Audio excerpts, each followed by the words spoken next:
It's a podcast from steam-powered Giraffe, and it's starting right now. Bunny has to go to a dentist appointment, so we're doing it without her. Well, the melody really didn't follow the chord progression very well, but anyways. Sounded like an indie song you'd hear on the radio. Welcome to the Bennettarium. This special episode is brought to you by Bunny having to go to the dentist and us wanting to do one this week anyways, but we couldn't pick a different day that worked for everyone. So it's just going to be Chelsea and us today. Super chill. Chelsea and me. Nice and one chill. Person. I didn't put the guitar stand close enough, so I have to walk away. But anyways, Chelsea can... Here, I'm going to unplug this. Chelsea can introduce herself, and then I'll be back. Greetings, everyone. This is the This is the Bennettarium podcast by Steam-Powered Giraffe. My name is Chelsea Penyak. I play a Walter worker with Steam-Powered Giraffe, and I guess I'm the regular quote-unquote guest on this show. Whoever's available. No one else. I mean, no one. I work on Mondays here. It's so usually I'm Chelsea usually just here anyway. Yeah. Sometimes we do the podcast on Tuesdays though. Yeah. Just whatever one's schedule works with. The special guest are Brian, who still has a day job. Obviously we haven't come out with an album yet, so we're not making it much money. But yeah, and your sister Camille also works, so a day job. So she's been on a couple episodes in the past when we did Sundays, but people work during the week. Yeah, I mean we work too, but we work here, and that's how. Yeah. The only reason we're able to do the podcast is because we can squeeze it into the weekday schedule. Because I guess we've done it on the weekends before to make it work for other folks. Yeah, we have. Anywho, what's new since last week? Let me see. We already talked about we've got Irwindale coming up. We do. I think last podcast, did we have tickets available for the Comic-Con show? We did. They had just gone on sale. Okay. So those are up. Those are up for Steam-Powered Giraffe fans if you... Our Comic-Con week and... No, not really weekend. It's on the Thursday. It's the Thursday of Comic-Con, July 20th. We're performing in Escondido. See you there, hopefully. Yeah, it should be a fun show. And yeah, Irwindale's the one that's coming up... May 13th. That's the weekend after next. And correct me if I'm wrong, but the show starts at 6 p.m. there? I believe so. Yeah, yes. It's an early one. Yeah, and it's right before the closing of the Irwindale. And that's during RenCon weekend at the Irwindale Pleasure Renaissance. I don't know the title. My friend Kelsey's coming because her family has tickets. So. There's a lot of people. It's a big if you always wanted to see robots and Renaissance together, well, now's your chance. It's a big I have never been to a Ren fair. I haven't been to the Irwindale, but I've been to the smaller one, the Escondido Renaissance Fair. I don't know what to expect. I mean, I kind of do, but yeah. It'll be a new the experience the bigger ones are more like there's enough people there that it's not as... I feel like the smaller ones can get a little awkward because it's like... Yeah. It's almost like there's cliques. Okay. That's the only secondhand knowledge I have of Ren fairs are the smaller ones, like the ones here in San Diego County. Yeah, I guess from what I'm hearing, the LA one is a lot bigger and more don't mean this in like a negative way, but more commercial. Yeah, more commercial, less impersonal, because if you get the smaller ones, you kind of know they're small enough that you can look around and like, well, that's the fair. I'm down with that. It's all fun. I mean, I'm definitely the people who like down dressing with up. like bigger, more impersonal, because it makes me feel less awkward. Yeah, totally. But that weekend it's the RenCon, so you'll see a lot of convention-esque cosplays. I don't know what to expect. Cosplay weekend, like, are we going to see like Spider-Mans, or do people still kind of go with more the Renaissance theme? I don't know what to expect. They have the steampunk weekend the weekend before us. We're not doing that one because the RenCon one is the biggest weekend they have there, apparently, or so we're told. Okay. And yeah, that one should be filled with people for all sorts of costumes. To be honest, I kind of feel like we fit the cosplay weekend more than steampunk anyway. Sure, yeah, of course. Just because, our fans aren't just steampunk fans. But yeah, that's the next show coming up. And eventually we're gonna have another one of these YouTube live streams that we've tried out. We did it like a week. We did almost 2 weeks in a row, but we had a week in between. Yeah. Just nailing some of the equipment stuff and all that. And the next one we do will be probably a little different than the other ones. But yeah. We don't wanna. What's the word? Saturate it with too many, because eventually it would be, I don't know. We want them to be special rather than like, oh, you've heard these songs before and this is the same show you saw last right. Well, last and stream. It's I guess you kind of did it with the zoo, but if you're doing a show every week, it kind of you run out of time to change things up. Sure. Well, at the zoo, our sets were only 20 minutes long, and that's a lot different. we had enough. I don't know how many sets we had, maybe like 16. Yeah. But they were so close to. We didn't have bits at the zoo. Like, it was literally, we had enough time to play songs and maybe talk a little bit. Yeah. So that was a little easier because we had a nice repertoire of songs that we could go through, but we were only playing like 2 to 3 songs a set, and that's why. So every day we had a different set of songs, and that way, if you saw us one day and you came back the next day on a different time, on the same time, you would see something different. It would be like. Yeah. But still, there were people that watched us there for 73 days straight. Right, and it's not like it was a lot of people, but, the second YouTube live stream we did, there were a few comments like, oh, they already did this, last time. And it's you do have to do a set multiple times to get good at it. Like, well, also, if you're watching us at a live show, we're we take that set and do like every city that we're doing that year, and of course they'll be slightly different between each city because we don't just make a set, and I'm sure we've talked about this on the podcast a few times, but we don't make a set that's just and then keep it that way, and then next year let's get rid of it and here's our new set. It kind of stuff falls away and it fits back in, and we have some bigger changes like since Brian came, but for the most part it's like. It's a slow change, but also it is pretty similar for the whole year. Yeah. And that's because if you see us in one state, you don't have to feel like you're missing out on us performing somewhere else where we might have a different song. Maybe we'll have 1 or 2 different songs. We perform in Rosemont, Illinois for Anime Midwest. I think 2 weeks after the Escondido show, and it'll probably be the same. Yeah, we tailor the sets based on how big the show is. Like the Renaissance Fair, like there's certain songs we can't do because the stage is too small, like stuff like that. And it's outdoors too, so a lot of the stuff that doesn't read with lighting and stuff is like, well, let's stick to the stuff that doesn't require practical effects and stuff, compared to like something like Yomicon, which is like laser lights, smoke, and like it's we can do some of the more bigger numbers like Overdrive or something on that because we would have enough room. But so with a live stream, we're like people are going. There's so many people tuning in, like, and if you just saw it even a week or a month before, it's already there. It's right there. That's the beauty of a live performance, is it's a one done deal, and it's nothing. It doesn't exist ever again. Yeah. But with a live stream, it's like it would just different. And we did it close together because we really wanted to nail like all the little flub ups and stuff we had with the first set, which we just kind of hodgepodge together as a test. But you have to be in like a different mindset, and you have to have a different mentality about it too, because it's really easy to just do a live show and not worry about things you messed up because it's gone except for maybe some crappy cell phone videos. But the live stream, it's like the ballet and stuff. It's there forever. So that's what makes a live performance great. It's like, oh, they screwed up, but it's like you wouldn't want to advertise that part of the show and have people go and scrutinize it, which people do anyways, like with if they have cell phone video. But since it's on our own channel, whatever. But we also want... It's a good lesson in, like, being confident or whatever it is. What's the word I'm looking for? Like, secure in your mistakes and stuff. Sure, you gotta just, roll with the punches or whatever. But it does feel a little more defeating if we have the same set posted multiple times, and it's just like, that doesn't do anyone any good. Yeah. Because then it's like, oh, here's the same show, but, a month apart.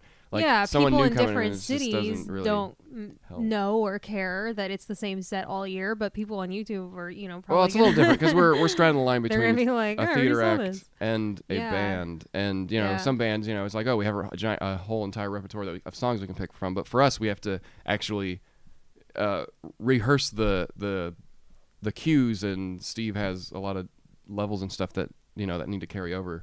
we can't just pull a song out Yeah. of. I mean, not that we couldn't, but we don't. We don't pull songs like last minute and say, "Oh, let's do another one." Like we know what set we're doing when we go in. Especially because half the songs in our set have like choreography set to them. And then the Dance or lighting otherwise. cues are pre-programmed. Like there's a lot of stuff. I mean, What? and Steve is one person. Like sometimes we have a lighting designer, but it's just not how the act is usually set up. So when people are like, "Oh, play this, play that," I'm like, "It's not in the set. We didn't program it into the soundboard because We didn't rehearse it. I mean, it's not that we couldn't play any of the songs, Exactly. but that's just how the act is. It's more like a theater show. Like here's the start, here's the end, and yeah, it's not like there's a giant narrative going on in it, but it's connected loosely with the robots talking in between, and that's the set. The zoo was a little different though. That was we would say who we were when we got out, play the songs, and the bits were very, very minimal. Like we couldn't do any of it, and that was just because where we were performing. Like that's what they wanted. They wanted us to talk less.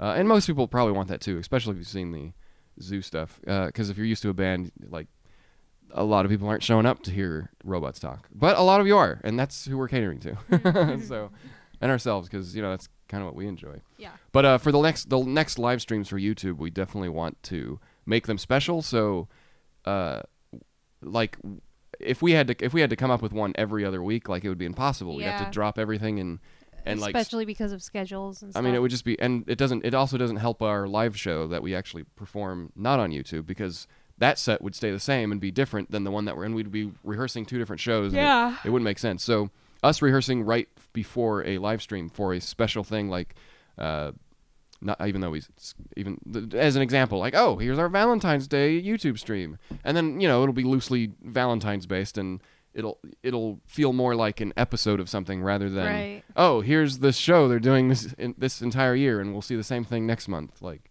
the two sets that we did for the last two live streams that were only a week apart, or actually a week and 2 weeks apart. 2 weeks apart. Like it was roughly the same set, but we changed out 3 songs and obviously we connected it to make it without an audience, because that's the biggest part of our act is if you don't have that audience, you're reacting to nothing. And that first live stream is like people. And it's not that we didn't think of that, because we had recorded the show before. It's just that we didn't care at the time. We had never done it before. Yeah. We couldn't have perfected it without doing it once live. We basically just went from our last show in Everett. Cut the show in half. Yeah. And like just threw the songs together and say, okay, let's just wing it. And I mean, I think it would work if there was an audience, but yeah, I mean, it's scary because you had never done anything like that, but it really jumping in and just doing it is the only way. Yeah, I think everyone had their own fears. I mean, Brian, it was only his 3rd show. Sure. For me, it was because right before going on stage, it's like I had to do all this technical stuff, and it's pretty much Steve. And Curly helps with the stream once it gets going, but like it's a lot of work for me to set up. Yeah, you guys are the ones. And like, okay, is this working? And I'm thinking like right before stuff. we went live, we were trying to adjust the audio levels, make sure they weren't going to clip and stuff. It must be hard to switch gears so fast. Well, it was a challenge. I liked it, but and the second one went a lot smoother because we kind of learned. Yeah. I mean, we had test streams before that, obviously leading up to it, even a private one where we weren't in makeup, and that's how we were seeing it. But yeah, I don't know. Overall, I mean, yeah, the show can change and for the better and stuff for a live stream. But for me, I'm always looking at the technical side of stuff, because like that's what's going to be preserved, and for me, I'm not really liking the mono. Direct feed from the soundboard. Right. I mean, it would be great if it was stereo, but that just it messes up the live show so much. Yeah. Because you don't mix stereo for a concert setting, because you send your stuff to the mains, to your front fills, to the delays, to the subwoofers. Like to do stereo would just be another show. Like so I'm hoping in the future what we do instead, which I don't know if people will like, but is instead of hearing a direct feed from the board, which sounds weird because I mean you're mixing it to make it sound right, but it sounds weird. It sounds like it doesn't sound like a show. It sounds but it's worth trying because when we talk into our microphones, it sounds like, why is this in my ear? This doesn't make any sense. It's not the way to experience a live show. But naturally, it's the easiest way to do is throw a line yeah. out from but the, I mean, the soundboard. The cool thing about Steam Powered Giraffe, I always thought, is that you guys are basically game for trying and experimenting with anything. But like, yeah. You don't know what's gonna work until you try it, and you're always game for trying new things. So yeah, so the next time I really want to, depending on the space, if it's too, it'll probably would work in any space, because so far we haven't had a consistent space to do it. But yeah, we're like nomads. We'll go wherever we can find a space that works. Because we don't have we don't own a theater and stuff, which is the dream. But we'll never see that kind of money. That would be cool. But if we had stereo mics to capture the actual sound from actual speakers and stuff, like a regular show, I think that would fit it better, because then you would hear the reverb of the room. Of course, it would sound a little different because there's no audience, and when you have an audience in the room, that obviously adds to it. Mm-hmm. But I think it would be the best. Like, I don't think the clarity would be too terrible, because it's not like we're in a giant, say something like YomaCon or Anime West, where the rooms and ballrooms are so big. Like, we're doing it in small black box theaters so far. Right.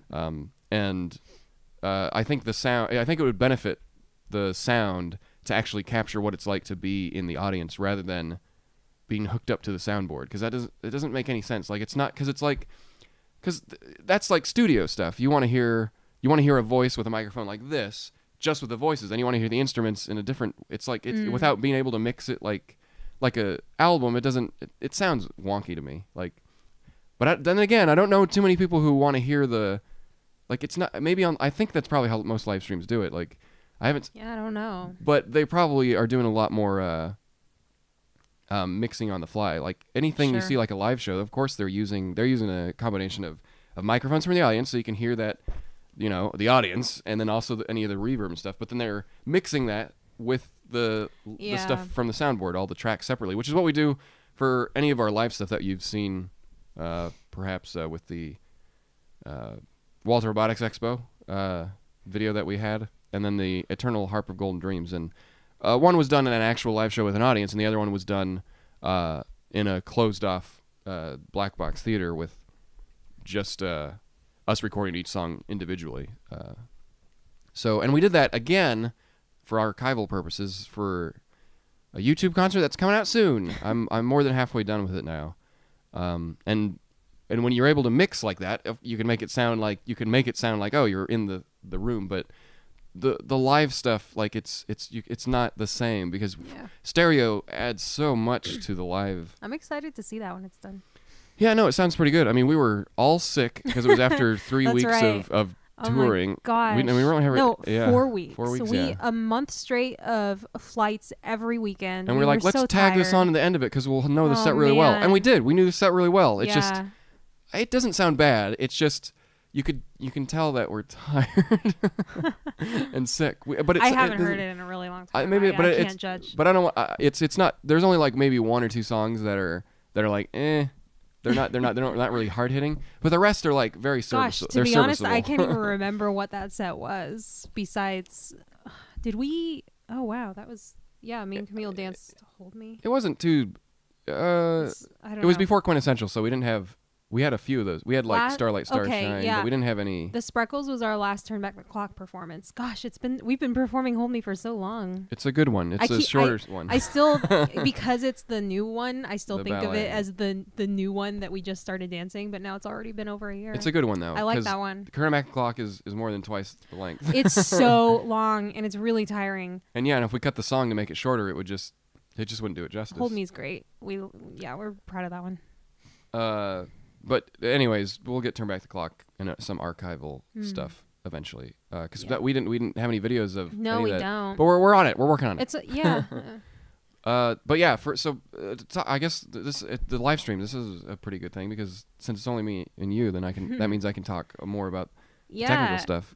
Go for it. Because everyone loves. No, they don't. They do. They say no one's like no one points out the technical stuff. They say it really all the time on Twitter and the chat. Really don't. They're like, I could listen to him talk about the tech stuff for hours. At any rate, but most people are here for the robots. They're not here for the.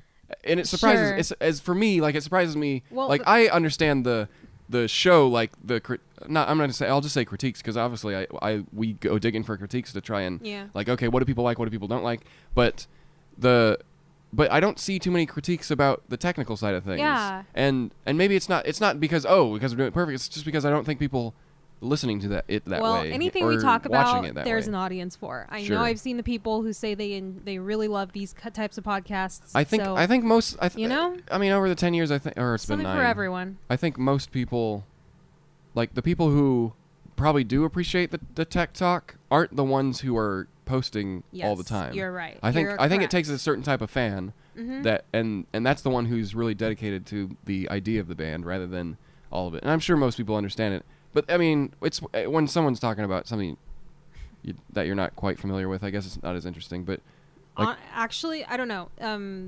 It could go either way, because I'm the type of person who loves just listening to someone lecture about things I don't know about. Well, like, I'm casting a wide blanket. I shouldn't do that. But yeah, I listen. One of my favorite podcasts is the BBC In Our Time, and it's literally just a different historical or scientific topic every week, and they just bring experts on to talk about it. And most of that stuff, I have no idea what they're talking about. I've never heard of it, like events in history and stuff, and I just eat it up. I love listening to people talk about things they understand that I don't. So, well, I don't know. Just saying. I wouldn't say I'm an expert in anything. I'm probably not as interesting as that, but I can always give perspective from Steam Pirate Giraffe in our own closed off world. But yeah, the live streams, the capturing the sound with microphones, I think would be better.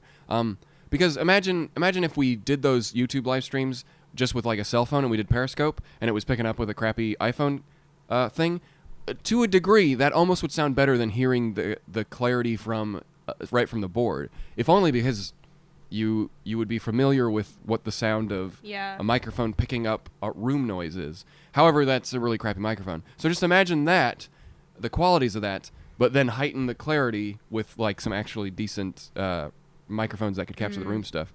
And I think that would be the way to go, because live streaming a concert, I'm trying to think of when they have done that kind of stuff, and like when you look at TV shows, like when bands play on like late night TV and stuff, even then it's a mix of capturing the microphones. I don't think there's any line ins from anything. I don't think live TV is meant to do that.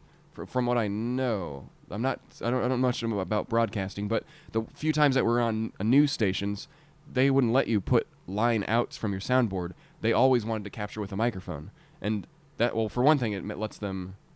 That wasn't the only experience. Maybe that's not standard protocol, but I know it was because I remember we were asking like, oh, but it'll sound better if we're able to mix it for you before it gets out naturally, and they're like, no, we need to have complete control over it, and like, oh, well, you can take it from you can have control of the board, and they're like, no, we need to just capture what it is, and we're like, okay, and it makes sense, like at least maybe I'm just taking some information from a past event and trying to shoehorn it into what we're doing now, but it makes sense to be able to control what someone's ear is with a microphone than it is to try and control all these different factors for a headphones. Like, I mean. Sure. It seems weird. I mean, maybe you could pipe in like a little bit of the vocals into that mix, but once you get into that thing, then it's like there's a lot for a sound guy to have to take into consideration. Yeah.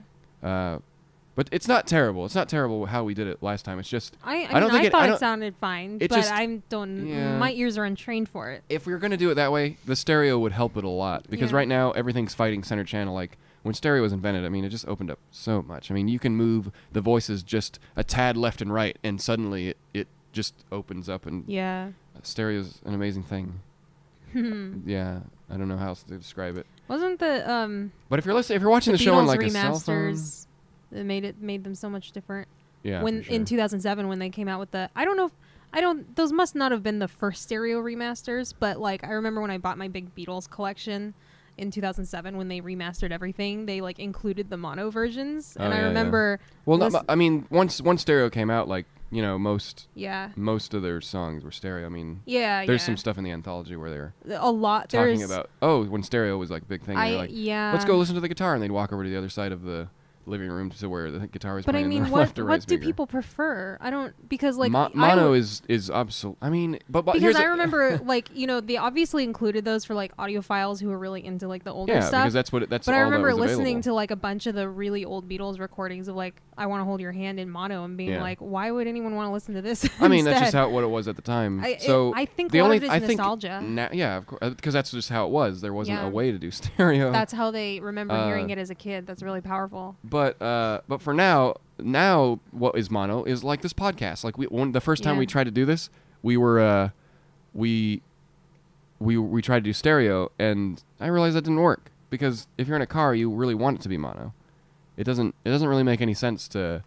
So that's what I think podcasts in mono make total sense. I mean, we can put stereo sound in here, but for our voices, it makes more sense if we're all center. And then I tried just splitting us up. It just doesn't make any sense because I was listening to the BBC podcast I was talking about. One of their episodes was like in stereo in my car, and it was really hard to hear. Yeah, I think, and because I think a lot of podcast like one apps, person was like on the other side of my car, talking. And a lot of podcast apps have, even iTunes does. You can just click a switch to turn it to mono.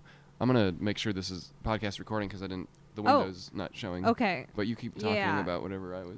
I'm gonna talk about whatever David was talking about because I'm so knowledgeable. But just so you know, everyone on Engineer-eteers is saying, go talk more tech. They love it. All that. Let's see. What is I'm just reading some of the comments here. See if there's anything I can comment on. No, I don't know. So yeah, that's what I'm gonna, and Steve and I will figure out something. But what we have now took a lot of setup, anyways. Yeah. And then the second live stream, obviously we focused more on making a set that made a little more sense. For a live stream, because the first one we just literally ported our show half cut up to work for that first live stream. You can still watch that one. It's unlisted now, just because we feel they're so similar that the second one is literally a better. Yeah, and if you really want to watch the first one, you can go and find it. But we don't really want people to go and like look at the same one twice and then say, oh, there's so much. Even though that other one had a lot of views, whatever.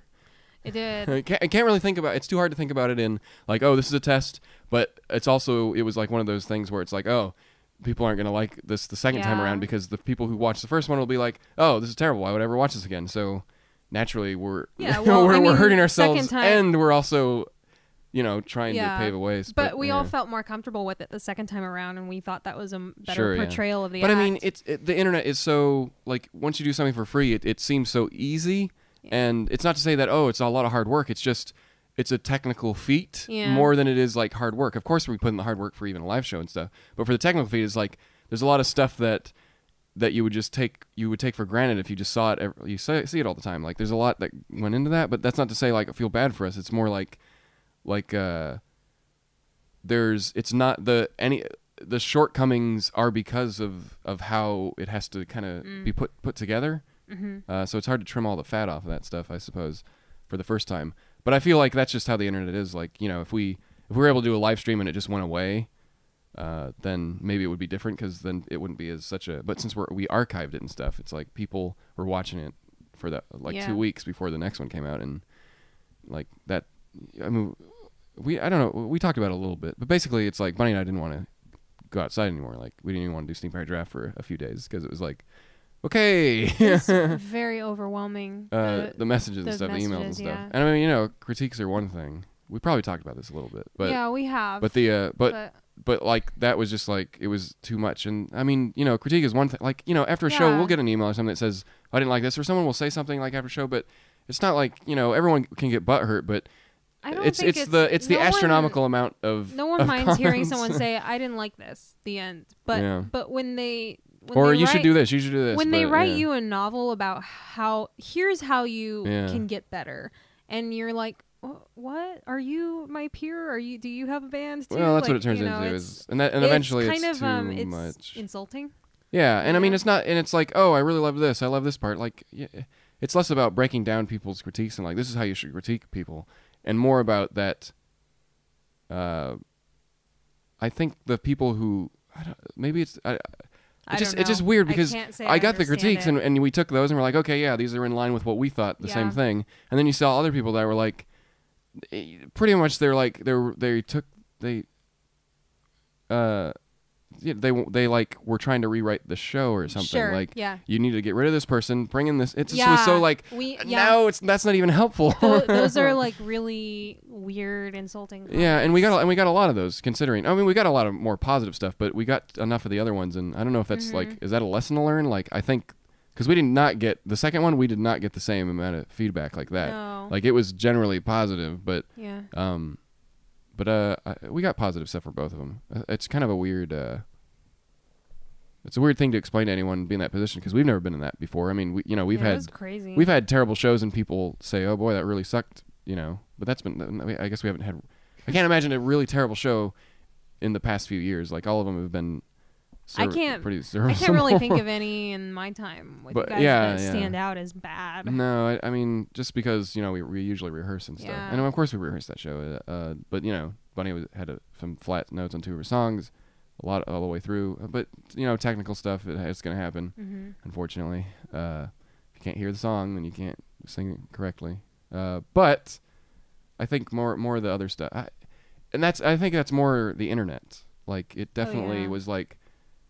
There's a little bit of entitlement, and obviously we put it out a little bit to be free and stuff, but there's a lot of critiques like, well, they've never seen a live show before, like internet anonymity. It's roughly that show just with an audience, I think. The majority of people in the world extremely entitled, and they wouldn't necessarily be entitled in real life. It's just on the internet. Yeah. It's the anonymity. I mean, it's just so weird. They think they know everything, and they can. I mean, I don't regret asking for feedback. Like, during the first one, it was good that we got the stuff. But it goes overboard. There's a few that people it crosses said, a line where it crosses. A lot of people cross the line between like actual criticism and I don't even know how to describe it. Well, it's not that we can't put up with it or whatever, like, and do it. Like, obviously we want to do Steam Powered Draft, but just as humans, it's like, well, there's only so much anyone could take of that stuff. So that's just me being candid right now. Obviously we have thick skin for the majority of the time. Like, otherwise, I don't think. Every week I'll find an email that says something transphobic or something. You know what I mean? Like, and that stuff's always coming in. And like that, if that stuff affected us, we would never do. I don't think any performer can do what they do without having ethics. No, I mean, and getting up on stage and performing live is like incredibly. It makes you incredibly vulnerable. Sure, you have to. But it's more about the internet. I don't know if it's critique culture. I don't, because it almost felt like all those terrible YouTube comments that no one wants to hear. I'm not going to talk about just the transphobic stuff, but just any of that, like, in general, not just with Steam Powered Draft, but just in general. Like, imagine that, but put into an essay format and then sent to you. Like, and it was like, and then you couldn't even get away from it. It's not like I check my social. I'm like looking around. Yeah, you're getting DMs on like every social media platform ever. But anyways, that once again, it's not to feel sorry. It's just to put a little perspective on, like, boy, that it felt a little unfair. But at the same time, it's like, well, that's what we were in the public. You sign up for it. Yeah, we sign up for it. It's not like we didn't know what we were getting into. It's just, and you have that many people. I mean, that's the amount of people that saw those streams. I mean, the first one in particular. That's more people that then would see our show an entire year of performing live. Like, that's just the truth. I mean, how many people do you get at a live show? 800 at some of the bigger places like the UK or like Yamacon sometimes. Yeah. And that doesn't even compare to how many people saw that stream. Like, that, not taking into account like repeat viewings, like, it's still a lot of people, and that's why it was overwhelming. And I'm not gonna say the positive stuff was overwhelming too in a good way, but I mean, I think Tamed Turtle in the engineer chat put it pretty good. I like this quote. There's a difference between constructive critique and unsolicited opinion. Yeah. Okay. Sure. That's a way of putting it. Yeah, I mean, we can roll our eyes at stuff like, get rid of Brian, he sucks. Yeah. I mean, everyone's. Well, of course, it's like, okay. We're not saying people can't have opinions, but that unsolicited, like, sending you essays type of thing. I mean, it is what it is. Like, we open it up. I mean, it's just part of it comes with it, and we're used to that most of the time. It's just that stream was like, okay, it was like it was too much. It's when they're giving you pointers about things that we're never going to change. And I mean, and it wasn't like, it wasn't one of us that just had a bad day or come something. on. Like, you know, Bunny and I are pretty much the only ones who will see that kind of stuff because everyone else doesn't have a social media presence. I mean, you guys do, but they weren't sending it to you guys. Yeah, we weren't getting the brunt of it. And Brian has like an Instagram so there's no way so they're sending it to our, you know, Steam Powered Giraffe email and, you know, Twitters and Facebook pages and stuff. But yeah, that's not to say that the people who were positive weren't unheard. It's just that most people didn't send positive stuff directly to us. We got a lot of the negative stuff. And I'm not saying that we need positive stuff sent to us because obviously we're doing this for ourselves first and foremost. It's just it kind of made it think like oh, I guess we should stop. Yeah, and in case anyone's like wondering, no, we like the majority of the fan mail and emails we receive is overwhelmingly positive. Yeah.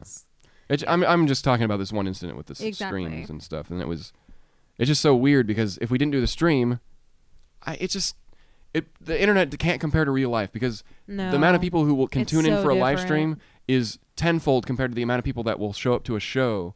And I mean, we have a pretty good turnout considering how small we are for shows, and that's why we get some of the bigger ones, and we can't do any of the smaller ones because they can't accommodate that many people and stuff. But for the most part, it's like even that doesn't compare to the internet, and I think that's the difference. Like we're trying to do it's different territory. It's treading new waters. It's like we're definitely not an act that's meant for YouTube, but we were trying to get it out there on YouTube, and I think all the zoo videos that people have taken over the years, stuff at Balboa Park, that's definitely helped us because that's pretty much what exists.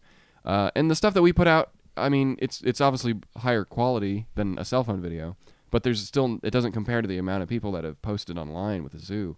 And I mean, it's always going to be an uphill battle for us because even though John was only in the group like 2-3 years max, it was still that's like all people remember, it seems like. Yeah, it was probably about 3 years in total if you consider when we started and stuff. But like that version of the act with the zoo is like 2 years and a few months, and like the amount of time Sam spent with us like is way more than that. And think about that. 3 years at this point is 1/3 of SPG's lifetime. Yeah, it's just, I mean, but and that's the thing is just that zoo run, even though obviously it saved us. I mean, we couldn't make any money. Like I was on unemployment. We had to drop out of college to make ends meet. But like it's like ingrained in YouTube. We could never put out enough content to overwrite all the zoo videos and stuff. Like, and it was positive at the time, but I mean, obviously we couldn't tell like, oh, we're gonna kick John out of the band. Like that's obviously was never the plan until. Like, it's like I don't think any of the fans who express how much they loved him and what he brought to the band want to hear this, but it gets old after 9 years. For us, it's for you to hear it every day.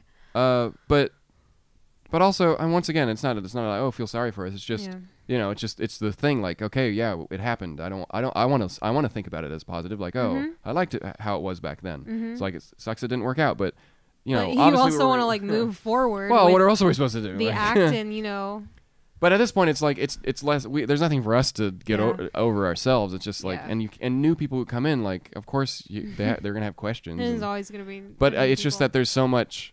Like when you're able to see no one there's not many options to go and see how the act was with Hatchworth and stuff. Like there's the Walter Robotics Expo, and then there's nothing when Bunny transitioned other than like a few videos. It's just you have to go digging. You didn't have something like the zoo where people were taking videos every single day.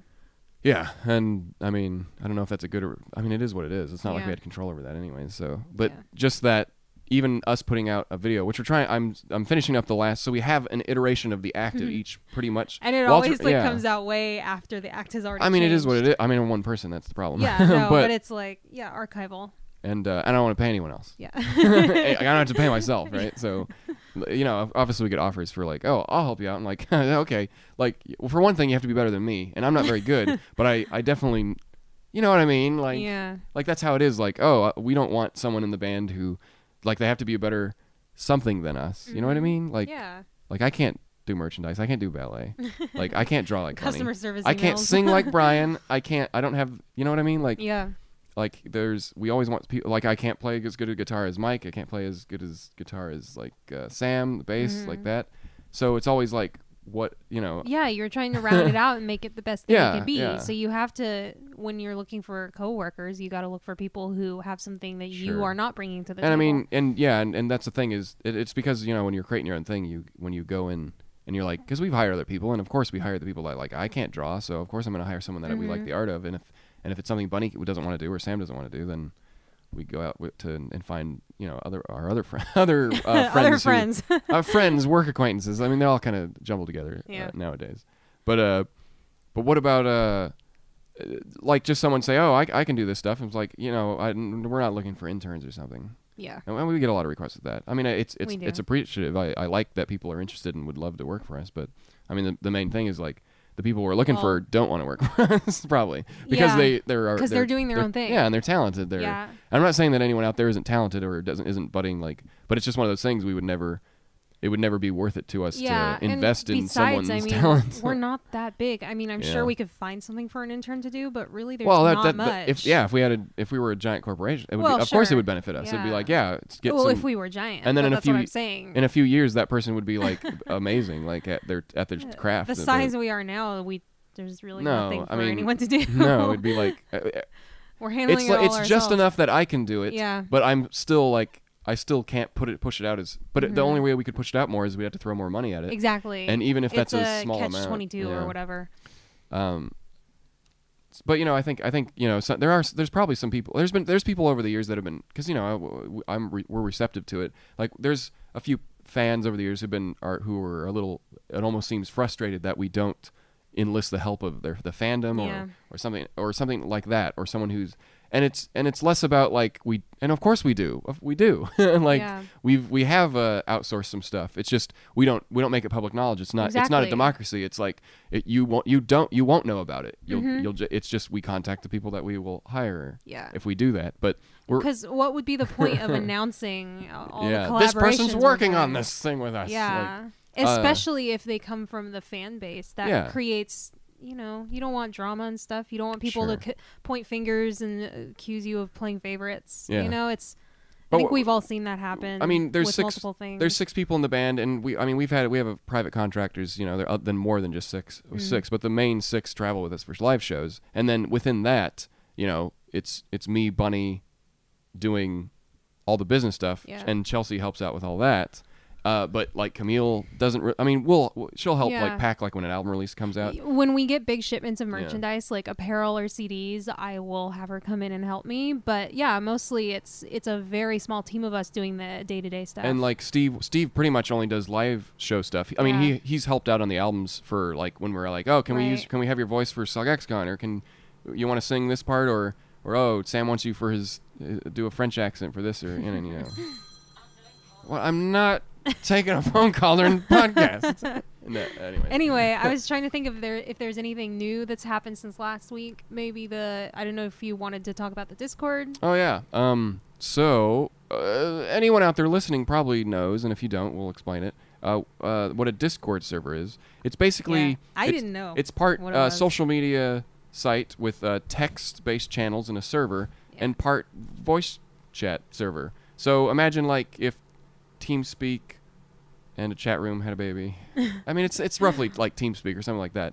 But the fun thing about it is that it's web based. Yeah. There's an app for the phone, and there's programs for your PC and Mac and stuff. Yeah. So you can use it pretty much anywhere, and you can host your own server, and you can invite people to it. So there was we have the official SPG Reddit that's run by fans and stuff, because you're not really supposed to run your own Reddit. Mm-hmm. That's not how Reddit wants you to do it. Mm-hmm. You're not supposed to use it as we can post announcements there, but we're not supposed to. But you have like. It's like, again, they'll shut down your Reddit if you do stuff like that. Mods are. Yeah, you're supposed to. It's supposed to be a community based, not like. Yeah. Not like.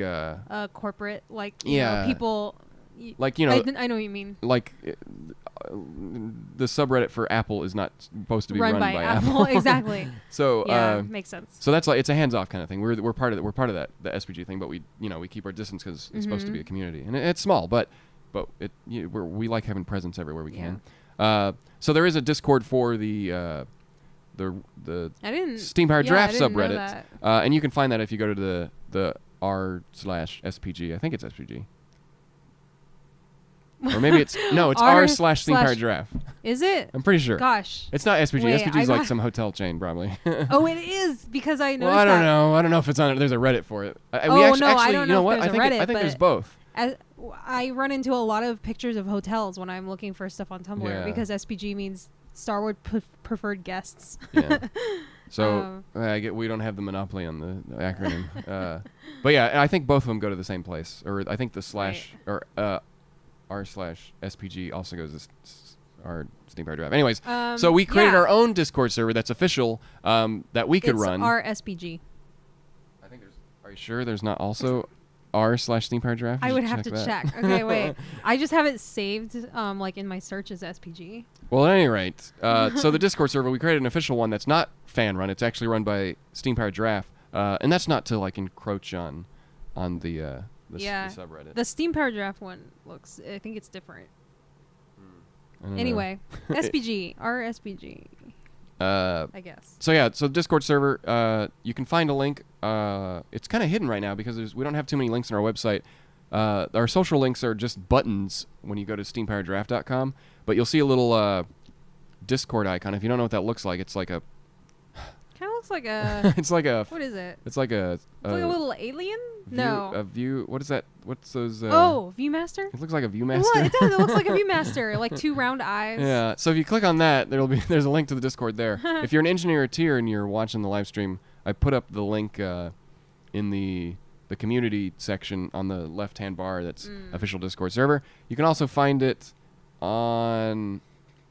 I think some of our Twitter stuff. We should find other ways to advertise the Discord server.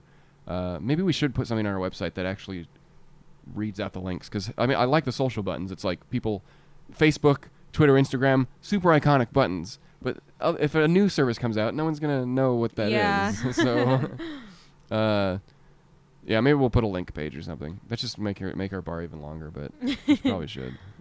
Sure. Maybe I can make it. Maybe I can merge it with contact us, so it'd be links/contact us. Yeah. Anyways. Anyway, just wanted to. So if you want to find it, you can find it that way. The only new thing that happened this week. And you have to have the link to find the server. You can't just go to Discord and type it in. At least I don't think you can. I didn't know what Discord. I had heard about Discord, but I didn't. I thought it was just a voice chat thing. I didn't really know what it entailed until a few weeks ago. But I mean, a few days ago. But it's nice. It's really nice, and it's easy to connect with the fan base. You know, there's a few features on it which are good. Like if you're going to use it to voice chat for games and stuff. A lot of the muting and stuff. It tries to automatically get your mics to be a similar level to people, and then of course you can adjust people individually if someone's just they're not figuring out their mic well. So I think that's why a lot of people like it. But also it's easy. People don't have to download anything. Yeah. You can download something though. They do have the program that you can download for Mac and Windows, and they have the app on iPhones and Android. Yeah, I'm using the app. It's nice. But the web interface also is serviceable. Yeah. I use that word a lot today. Serviceable. Because I'm not putting an adjective to it. Noticed. Serviceable means it's not good or bad. It's leaning more towards good. It's just it's average, but it sounds better than. But average. You don't want to give it. You don't want to. I don't want to give it a. I don't want to give it a rating because that's subjective to someone's opinion. Yeah. But it's serviceable, as in it's not terrible because it was terrible. Then I would say terrible. Yeah. But it's not good because I don't know. I don't feel like. I like it. I like Discord. I mean, we ran. I'm liking it too. We ran an official Mumble server for a while, but. Mumble, you have to download a program. Yeah, I never got into Mumble, but I post fan art on our Facebook and everything, and Tumblr is just their search engine doesn't work very well, searching tags and stuff. So I've been chatting with fans on Discord and everything, I've been sharing art with them and stuff there, and it's really nice. It's a work in progress, but we have 3 official emojis now. I mean, we can. I saw the logo and the giraffe. I don't know if I saw the other one. I put up ones that I don't think other people would have access to. Yeah. No one's gonna have the vector images for some of these, so I'm like, okay, let's make those into there. But there's some other great ones that I saw on the SPG Reddit Discord server. But I guess if we want to put the work in, I guess I'll make ones that look like, oh, these are unique to this server. Yeah. But yeah, it's nice. There's a bunch of text channels. And, there's a general text chat so you can talk about whatever. There's a place to just post memes. Doesn't have to be necessarily Steam-powered giraffe. There's a place to put artwork. Doesn't necessarily have to be Steam-powered giraffe. And it's a nice little community. You have to be just like most places. We don't run the terms and conditions or anything like that, because it's based on Discord. So you have to have a Discord account to connect to it. But you can be a part of multiple servers, and you can actually change your nickname per server too. So you can have a different identity. Well, you can have the same identity, but like my username is Spine Raptor, but on the official Steam Powered Giraffe Discord, my nickname is David Michael Bennett, the Spine. Yeah. Because then people kind of know. You want people to know who you are. And you can befriend people. It's a little social. You have to be 13 years or older naturally for most of these social sites. But I don't know. Are people do people younger than 13 listen to podcasts? I don't think so. I don't know. Maybe not. We're not a YouTube channel. We're not a PewDiePie. That's what I imagine they I mean, when I was 12, 13, I wouldn't have been listening to podcasts and doing the stuff I do, but I see my younger cousin who I think just turned 14, and like, she's got her iPhone and she's doing stuff that I wouldn't have had any knowledge of doing when I was her age. Yeah. I wouldn't be surprised if kids a lot younger than I think are listening to podcasts these days. I mean, I was on chat rooms when I was in elementary school, but that was back before all those rules. Yeah, I didn't really do the like AOL chat rooms and stuff. I got into like forums more like when LiveJournal was a thing. That was more in college for me. I think I was in my early teens. I'd say maybe like 13 when I finally got into like having an online presence, and even then I lurked for years. I never posted anything as a kid. I had a dead journal, which was like LiveJournal, and that was I remember in high school. dead journal. I didn't have dead journal though. I had a Zanga because I was that cool. That's sarcasm. I think, and yeah, I did like on AOL. I was in like all the role playing chat rooms. I could role play as a dinosaur, and this was when I was young, so it was like that was cool. Like, oh, I love dinosaurs. I'm gonna pretend to be a dinosaur, and it was so weird because. Like I don't know if you get away with that kind of stuff now because there were no predators, no creepy old men, and if you did, no one really talked about their age back then. It was all about, and so that was kind of like a social life. But I don't think like anything like that kind of really exists anymore. I mean, I know there's like role play forums and stuff like that, but back dial-up days AOL, that was kind of weird. It's anyway. really crazy when I think of like all the eras of the internet that I've gone through. Yeah. Like it used to be like LiveJournal, and I mean, if anyone's my age, I'm almost 28. Like. Do you remember the Harry Potter Chamber of Secrets forum? I mean, that's like where I did most of my socializing. Not even Harry Potter related, but they had a general chat just like anyone else. But this was like, it was forums. It's like now everyone does these like, real-time chat rooms. I and mean, stuff. I had that back I know in chat AOL, rooms they had were like a thing back Yahoo then, had a but whole chat thing with voice chat. But I think I was like too shy to do chat rooms. I liked forums because it was like not real time. You could just post something and then go back and see people's replies later. But I had an account on the Chamber of Secrets forum, which I don't even remember what website it was connected to. I think it was a Harry Potter fan site, but it was like a big one. It was like huge at the time. Neopets was really big with me and my friends. LiveJournal. I had a Neopet account. I think I had. But I don't remember play it. It was before. It was like static images back when I was doing it. Yeah. No. I mean, I like remember when they fancy. first started introducing animations, and I was like, "What's this they started crap?" Implementing Flash and stuff. Yeah. It was like weird. Like, yeah. What? But anyways, not that it wasn't better back then. It was just. Let's see. I was because like I didn't like keep a journal really, like a blog. Like I was really bad about updating it, and I didn't really use them, so I would just like hop around to whatever was the hot new thing at the time. So I had a Zanga, I had a Blogger, I had a LiveJournal. I don't remember what else I had. I know Blogger's still a thing, right? Yeah. Yeah. So internet. So yeah, I don't know. I've been using it since. I feel old. I must have been 5th grade. I have our 4th or 5th grade, and that was back when nothing was going on. That must have been nothing was really like no one had that. No one had that. When I so it was weird to talk to kids about like, blogs. oh yeah, we got online yesterday. Yeah, Windows 3.1. When I was like active like on Zanga and blogs and stuff, because I don't really do that anymore. I don't keep a journal online, but when I did was back when I was like a teen and I was dancing every day, like training professionally. Or to be a pre-professional. So it's like my life was ballet. And I remember like going back a few years later and looking at my entries or whatever, the few times I tried to make like a journal entry, and it was just like super boring because I was doing the same exact thing every single day for years. Like I didn't really have a social life outside of my ballet friends. I mean, that's pretty. I guess everyone has their own social. I mean, Yeah. I literally just played video games. I had like a few. Video games Friends and in ballet. elementary That was school. like my life. Anyways, what time is it? We started at pretty late. But what is it? 1:14. 1:14. Probably been going about an hour. So. Yeah, it's been about an hour. Do we have any? I know you were pulling some questions. Did you find any? We got like 3 questions, so I guess I'll just ask Any them. older ones from Twitter, maybe?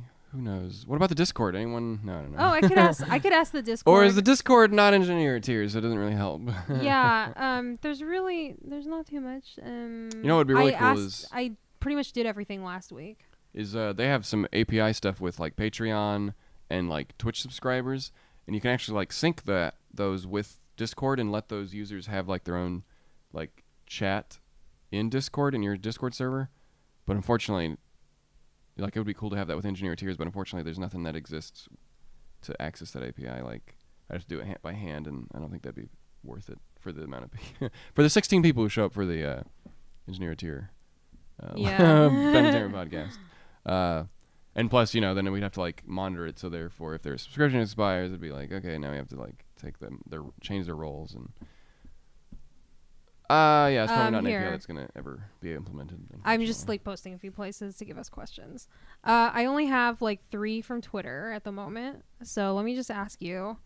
Here's a lore question for you, if it is a lore question. Enchanting Rain asks, was Salgexcon's mentor, their name I can't remember, someone playing D&D with you, or was he a character made up for the song?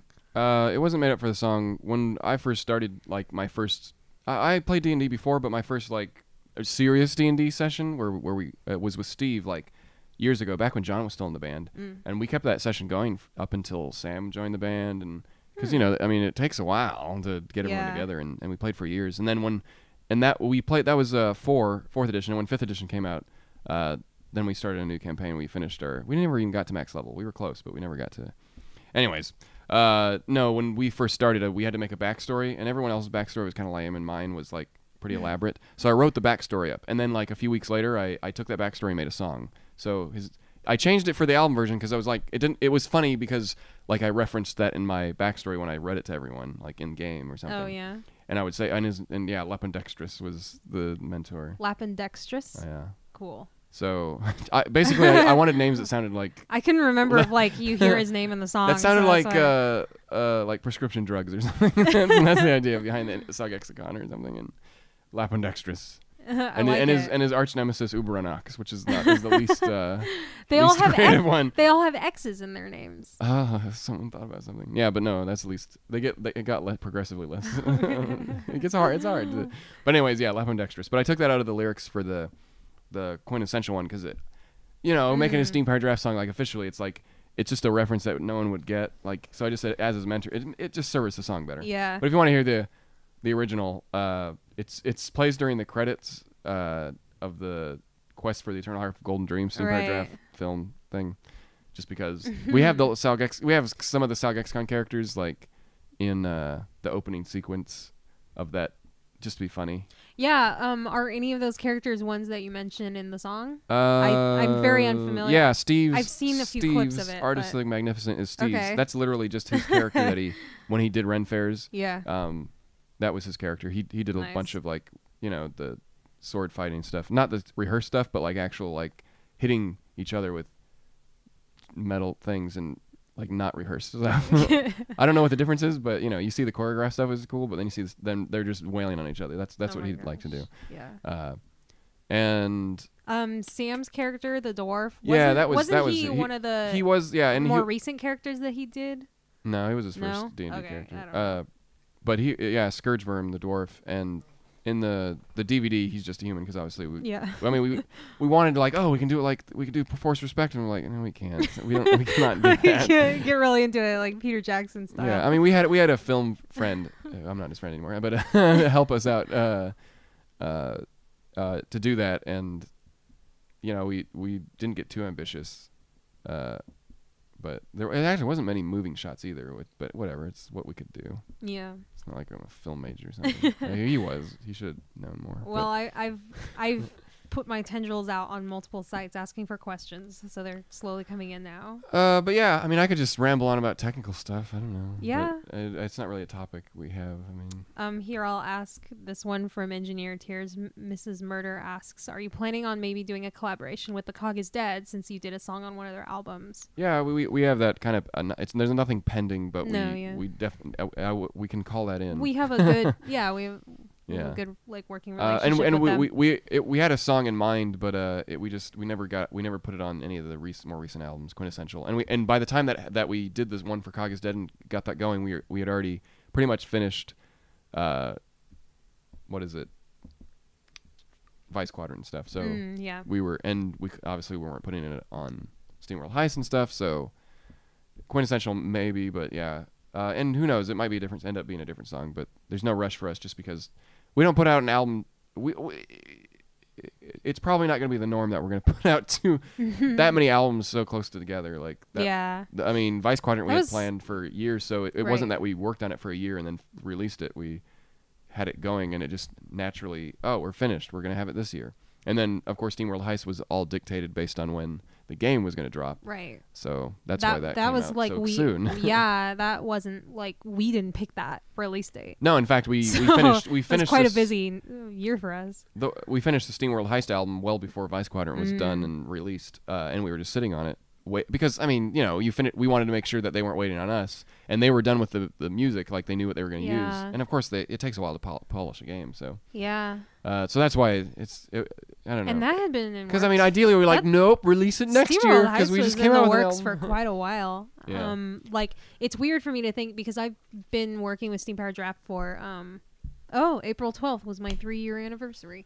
No, yeah, I mean Calico Ghost Town, but anyway, it was at least 2 years before it came out that we were working on it. 2014, like 2 months into working with you guys, is when I started hearing about how they had contacted you, and you were kind of well, it takes a while because they have to get on the same page as, and they contacted us with very and it's just like so vague, like far from when it actually came out that I'm like, oh wow, like the game they described was a little different than what they eventually came to. So we were.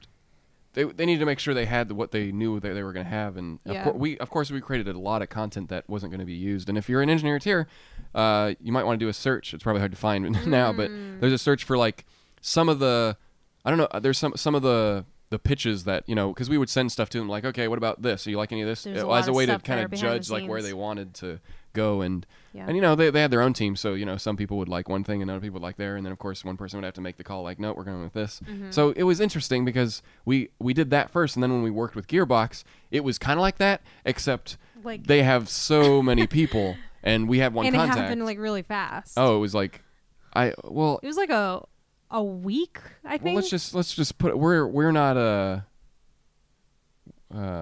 what's the word? What's that band that did the thing, the music for their intro for Battleborn? Oh, I don't know. They, the ones that the ones that performed on stage with us. Deltron. Deltron. Yeah. 30 whatever. Deltron 30. Like 30. let's we'll be realistic. We're not them. We're not we're not a popular. Yeah. I mean, that's the guy from the Gorillaz. So, yeah. Let's just we weren't gonna be making a song that was gonna be on.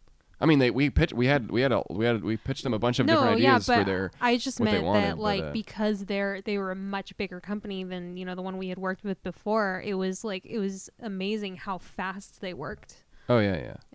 I mean, I don't know. It's all frustrating when because you're when you're working for someone, like you don't really know what they want, so you have to like, okay, here's what I interpreted, and that's the challenging thing. But I felt it helped with Battleborn, and we had how many years to work with Image and Form, and that was more like because they didn't really know what they wanted, but Battleborn, it was like, we have a quick turn. It was 2 weeks pretty much, and that got stretched out a little bit longer. But literally, it was like, the games we need something for this. We don't have this. We don't have this, and we gave them all, and they only used the Montana stuff. But I mean, we were just happy to be included. I mean,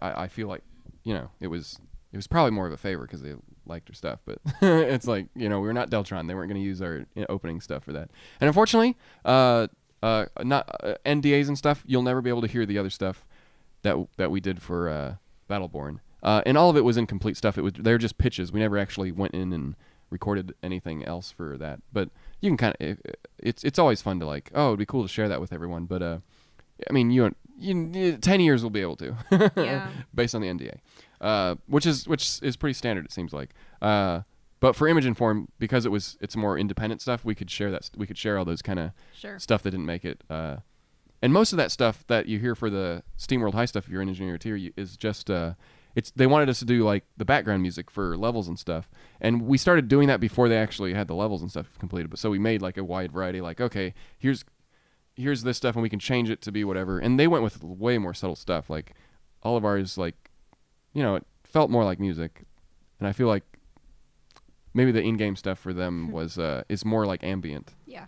And they never said ambient. I don't ever think they ever said you need ambient stuff. So I remember being a little confused, like, what? Well, we could have done that. Yeah. In fact, anyone could make ambient stuff. Maybe we couldn't. But anyways, maybe there's a language barrier there too, because English not their first language. Who knows? But at any rate, it was quite the experience. And I guess if we wanted to time it correctly, of course we wouldn't release Vice Quadrant and then put out SteamWorld Heist. Because SteamWorld Heist is a great album, but it came out like December. Got a little lost in the shuffle. And I mean, people definitely bought it, like the super fans, but like it's still people are still buying it. But yeah, it's not like, it wasn't like an anticipated thing people were waiting for 2 years. It didn't get as much attention. I mean, because we didn't have any control of the release date. Yeah. And I think SteamWorld Heist was supposed to come out during the summer. But that's yeah, why we finished it so quickly. It's like one of my favorite albums. But I'm kind of, I don't know, I guess I'm kind of biased. I don't really listen to the albums that you guys did before I came on board. It's a weird one. And if you ever look up reviews, I try not to, of like the albums and stuff, a lot of it is just comparing it to the versions of the songs that are on older ones. And I'm like, that's not really what it's supposed to be. You're supposed to be. But that's the other thing. I think it's also that I don't have the nostalgia or the sentimental value attached to your older songs. I guess that's the main because I wasn't problem. a fan who like discovered you through Honeybee. Because I much prefer the newer recorded versions of the older songs. But I know not everyone feels that way. But to be fair, like I don't think we would ever have done that if that's not what Image and Form wanted. Like Image and Form wanted and they didn't want They didn't want us to just like take songs from our older albums and put them on there. Like, it was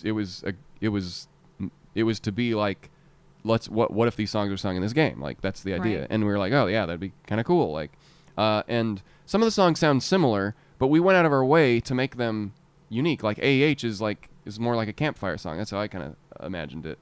Because Sam did guitar in that one, and it's more like it's not all epic. There's not many instruments and stuff. And that, I feel that, like, is justified to do. Because, like, oh, here's AH, and here's what it sounded like if it was, like, a folky song. And something like Honeybee is literally, I mean, we changed, we don't have the, I don't think, we didn't have all the instruments. We There's kept not it, as much to change about it. Most of the stuff that we felt was like was going to be from one of the old songs, we kept it very, like, here's what it sounded like if it was just like a guitar, like very simple instruments, because there's not much else we could do for some of the stuff. Like Honeybee is like, well, there's not much going on. Like, how can we change it? Yeah. So Bunny sang it a little differently because Honeybee, the first one was recorded with, Male Rabbit. So, and Bunny, you know what I mean? Like, there's been years in between those two things. And also something like On Top of the Universe, I saw some criticisms that was like, oh, I don't like this humor in this. I'm like, even the first album had that stuff, and I think that's a big part with Steam-Powered Giraffe is I don't think anyone, because if you look at Honeybee, there's no humor in that, and we might have shot ourselves in the foot, but it also is probably why it's so popular is because you don't see the humor in the band with that song, so you naturally think, oh, this is not supposed to be funny. Yeah. And even AH to a degree, maybe it wasn't funny enough. I have no idea, because for us it's like I see the live show and like. Most people aren't digesting an entire album. Like, we have one song that got more popular than anyone else than all the others, but they all exist together. So that's why we, when you create an album, we're not thinking, okay, we have to create every song. Like, so if one of them gets hit, they all have to reflect the band. Like, that's just not how we work. Like, I think it's the reason why we have like a vast and varying audiences because our songs kind of are all different to a degree. I mean, they all kind of sound like Steam-Powered Giraffe because after a while, I'm the only one mixing and you know what I mean. Like some of the stuff sounds different, but it all fits together. I don't even remember what the question was that we were getting on, but let's take we're about an hour and a half ish, not maybe a little less. No, I don't know. We probably go. Oh gosh, I don't know. This one's for me. I can answer this one. Okay. Best bubble tea flavor. Best bubble tea? And like boba? Boba. And why it's taro/milk tea. Oh, I don't know what that means. Like why it's taro. Not all milk tea is taro. Taro is like the purple one. It's like a root vegetable, I think. It's kind of like a potato. Taro is really popular in a lot of like Asian cuisines, the bakery especially. I have a Taiwanese bakery near me that's amazing, and they use a lot of like taro paste in their pastries. Best bubble tea flavor.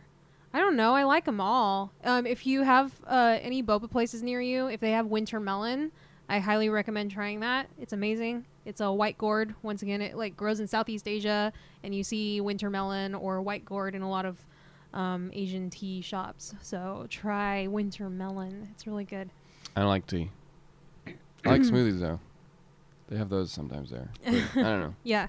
Not my. Winter melon. Did we talk about this last time? Black milk tea. Seems like that's green the new milk tea. VR. This new VR topic is is talking about what David doesn't like. I like the regular stuff too, like just plain black milk tea or green milk tea. If I'm trying a new place, I usually like my standard to try at any new place to see if it's any good is just their green milk tea. Anyway, I can talk about tea for a long time. La la la. What made you guys start a Discord server? And thank you for doing that. Well, I already had a Discord. Like I use Discord for some. I mean, when I'm playing games with friends and stuff, personal friends. So yeah, because I felt the Reddit one was more like community run, and it's like just let that be a community run, and then if we have an official one, we can post announcements to it and stuff. And I mean, I don't know if it's going to be super active, but there's a good 100 people or so on there right now. And probably maybe 30 of those are active. So, I think it's justifiable. Unless Discord becomes not a thing, it's just another platform for people to keep up with the band. And I mean, there's just so many. The Twitter and Discord's a little more structured. We can have a channel for announcements and stuff. And I hear they're going to come out with grouped channels. So now, which will help organizing all the channels. Because right now it's like a list of all these. So we could put like. We could sort them up like here's all the roleplay stuff, here's for images, like so categories will be for the channels will be nice. That's coming soon. The other thing that's coming soon for Discord is apparently group video chat. So if any of you have ever done like Skype multi-user calling or like Google Hangouts with a bunch of people, apparently that kind of that group video chat's going to come to Discord, which I think will be pretty interesting because we could make use of that not only with fans chatting with each other, but also we could also do ones where fans can video chat with some of the band members when we have scheduled stuff like that. Yeah. So I think it's nice. We're always trying to keep up. We're you see other people like other bands and stuff like they shy away from some of the social stuff. But anyone our age, like we're already used to like changing with the times. Yeah, So what's the hot new thing? Of course we're gonna be on it. Maybe. I mean. Just because we want to be relevant, and we get new fans all the time. Like it's easy. I think in a position like ours, it's easy to say, we have lifelong fans. Like sure we do, but the people who are active all the time and like sending you messages, the people to interact with on a daily basis, that's always changing. Like not everyone's gonna be I don't know. I call them like super fans. Yeah. Just because. Yeah, people's interests and phases change. So that's what we're trying to cater to the people who are the here and now. Like, of course, if you're a Steam Power Draft fan, you'll probably check in on us once a year. But if you're a super fan, like you're gonna, that's just over the 9 years. You kind of see because I'm probably just a fan. You see the trends. Like I'm more of a fan of some stuff that I'll check in on it weekly, but. Like there are people who live in the fandom that they're interested in for the time being. And like I always forget that the term fan comes from the word fanatic. It's become a lot more casual than it used to be. I'm a fanatic. I think like I could be wrong, but I think like that kind of all started in like the 60s with Star Trek and stuff. Fans and fandom, and it meant that they were a lot more. Like what we would consider now a super fan. Yeah. But now fan is like, oh, I'm a fan of this. Like I'm a fan of. I like these. I like these things. I like these things. Yeah. I like a lot of things, so I'm not a fan of everything. Yeah. But when you hear you're not a fan, you're like, what do you mean you're not a fan? Yeah. You're not a fanatic? You're pretty. If you like something casually now, it means you're a fan of it. Yeah. And it's just because language changes. Yup. Here's one. I don't know like how like into this we want to get before we stop, but I thought this one was good from Sarcastic Gator on Engineer-eteers. Can you talk a little bit about how you overcome some of your introverted tendencies and anxiety to do these podcasts and shows? For the podcast, for me, it's just I am really introverted, and like when I'm out in public, I feel incredibly awkward and anxious all the time. But this is easy because I don't know, we're coworkers and friends, and we're talking to a camera. Yeah, I'm pretty relaxed I'm probably too relaxed for podcasts and stuff. Like when I'm like falling asleep. When I'm pretty much in presentation mode, like when like I'm doing a business talk or I'm like doing maybe panels and stuff like at conventions, I feel like I'm more quippy, or I'm more like... Well, I kind of have the opposite problem where you might be more like presentational. Like when I answer a question on a panel, I feel like I'm tripping over my words a lot because I might not... And I think maybe that has to do with our different types of like training and performance, because you use your voice on stage. I don't. You know, I grew up, I trained my whole life to not use my voice on stage. I express myself through body language. So when I still get nervous when I'm like on a panel and asked a question, because even though I'm used to being in front of a large audience, I don't really know how to use my voice in front of a crowd. Yeah, I mean, I'm more afraid of, talking to like, my landlords than I would be to fans or being in front of a few hundred people. Like, it's just, I mean, it makes sense, if I'm going to a place where, okay, so here's the difference. Like when if we're performing to a bunch of fans, like at a convention, like we already know that, oh, all these people came to see us. Like, but if we do another show that's like where people didn't come and see us, then you're nervous. Yeah. Because you're like, oh, here's all of Gearbox software employees, like, and their friends, and like, and they didn't sign up for this, and we're here encroaching on and that's just my own interpretation. Like, we are encroaching on their good time, and then here's this band that did this, that the creators like, and but. I mean, people were nice to us, but it's way different than like going to a convention where people actually show up to come and see you, because they went out of their way to see you. They didn't just like, it's not just a room of people. Like, I mean, I feel like we're entertaining for anyone, but like that's, so even if you're not, you didn't like, the general audience will appreciate us, I think, but we're not like, I don't think we're going to convert too many new fans when we do that. That's why we don't play like bars and stuff. I mean, we would get a few new fans, but our stuff is not, what's the word? It's not generic enough. Yeah, no, we're too niche. Sorry. I don't want to say generic because that insults anyone else that's like actually like popular, but I'm just saying like we're too niche for niche. I always said niche. I don't know. Sorry, I had to answer a work text real quick. My other job. Yeah. Pressing. Didn't mean to get distracted. Okay. Yeah, I'm back. Whoa! Bunny asked a question in the live chat. Oh. I know. The whole entire. I realized that I have my email open on, so everyone heard that, right? Live. Yeah. Well, I definitely heard it. Live Do I have the chat? stereo turned out? Maybe. Oh no, maybe it didn't. No one on the stream heard. I'm looking for it. Did she mean on the Discord? No. Oh, live chat.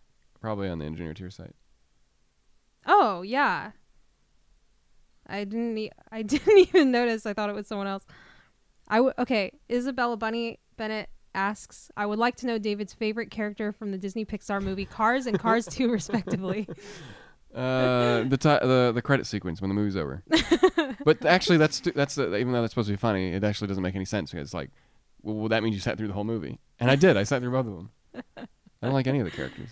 Well, who would? I'm not saying it's not well done. If they weren't cars and it was a different design, come out maybe. with a planes movie, or did I just like fever dream they did. that? No. Okay. And there was another one. There was like Fire Rescue where it was trucks and planes, right? They are. It's there's an audience for it, and it ain't me. Yeah. Sorry, I've been all over the place, jumping back and forth between Discord and Engineer-eteers. See, I hope that's acceptable. Like with saying, "Oh, that sucks. I hate that." I try not to do that. I try to say, "Yeah, it's not for me." Because I don't if someone You're really a way likes nicer person than I am. If because I have really, no problem saying how much I hate something. I mean, it's just because I don't want, if people are listening and that's their favorite thing, I don't want them to think that I would judge them because they liked it.